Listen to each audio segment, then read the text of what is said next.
ரொம்ப அசிங்கமாகுது.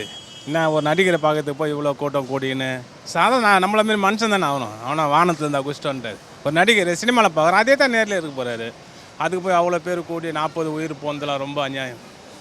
வெக்கி தலை குனியணும். மற்ற ஸ்டேட்டு கேரளாலாம் காரி துப்புறான் நம்மளை. இன்னுமா பழைய காலத்து ஆள், எம்ஜிஆர் காலத்து ஆளுங்க மாரி இருக்கிறாங்க. இன்னும் இந்த நடிகரை பார்க்கறதுக்கு கூட்டம்னு அதெல்லாம் ரொம்ப அசிங்கமாக இருக்குது. இனிமேல் வருங்காலத்தில் இதெல்லாம் மாறணும். இப்போல்லாம் ஒரு நடிகர் பின்னாடி இவ்வளோ கூட்டம் கூடின்னு தலைவராக இருக்கட்டும். அவர் என்ன சொல்கிறாரு கேட்கலாம், 2 அடி தூரம் இருந்து கேட்கலாம், டிவியில் கேட்கலாம், அவர் பேசுன பேப்பரில் வரப்போகுது, யூடியூப்பில் வரப்போகுது, எதில் வேணாலும் கேட்டுக்கலாம் பிடிச்சிருந்தா.